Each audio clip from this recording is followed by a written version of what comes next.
உங்க விருப்பப்படி life partner கிடைக்கணும்னா கீழ இருக்கிற லிங்கை கிளிக் பண்ணுங்க. உடனடியா ஃப்ரீயா ரெஜிஸ்டர் பண்ணுங்க. நடைபெறவிருக்கும் நாடாளுமன்ற தேர்தலை ஒட்டி திமுக மற்றும் அதிமுக என்று இரண்டு கட்சிகளுமே தற்போது கூட்டணி குறித்த பேச்சுவார்த்தைகளில் தீவிரம் காட்டி வருகின்றன. தேமுதிக அதிமுகவுடன் இணையுமா அல்லது திமுகவுடன் இணையுமா என்ற எதிர்பார்ப்பு நீண்ட நாட்களாகவே நீடித்து வந்தது. பின்பு திமுக தலைவர் மு.க.ஸ்டாலின் விஜயகாந்தை அவருடைய இல்லத்தில் சந்தித்து கூட்டணி குறித்த பேச்சுவார்த்தைகளில் ஈடுபட்டிருந்தார். பின்பு ரகசியமாக திமுக தேமுதிகவை கூட்டணியில் இணைப்பதற்காக பேச்சுவார்த்தை நடத்தியதாக கூறப்பட்டது. தேமுதிக தங்கள் கூட்டணியில் இடம் பிடித்துவிட்டால் வடமாவட்டங்களில் பாமக மற்றும் அதிமுகவை எதிர்க்க பலமாக இருக்கும் என்று திமுக கணக்கு போட்டு வந்தது. ஆனால் தேமுதிக உடனான பேச்சுவார்த்தை சூசகமாக முடியவில்லை என்ற தகவல் வெளியாகி இருக்கிறது. இருந்தும் திமுக தேமுதிகவுடன் தொடர்ந்து ரகசியமாக பேச்சுவார்த்தை நடத்தி வந்தது.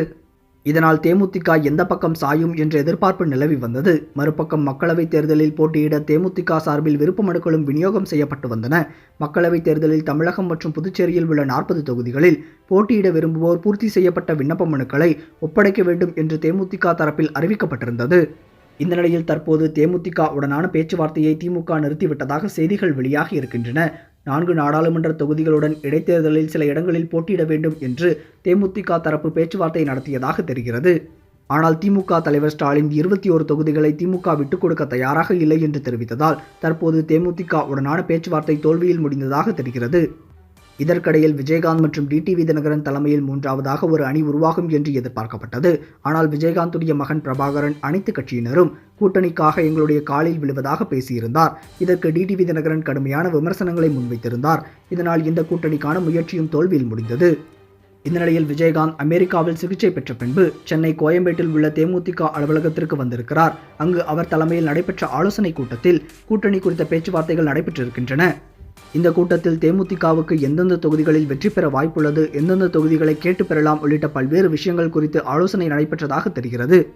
இந்த கூட்டத்தின் முடிவில் நடைபெறவிருக்கும் நாடாளுமன்ற தேர்தலில் அதிமுகவுடன் தேமுதிக கூட்டணி அமைக்க உள்ளது என்று தகவல் வெளியாகி இருக்கின்றன. மேலும் அதிமுகவிடம் எத்தனை தொகுதிகளை கேட்டு பெறலாம் என்று பல்வேறு விஷயங்கள் குறித்து ஆலோசனை நடைபெற்றுள்ளது.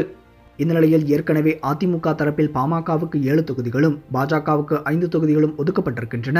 தேமுதிகவுக்கு எத்தனை தொகுதிகளை ஒதுக்கலாம் என்று முதல்வர் எடப்பாடி பழனிசாமி மற்றும் துணை முதல்வர் ஓ பன்னீர்செல்வம் ஆலோசனை நடத்தியதாக கூறப்படுகிறது.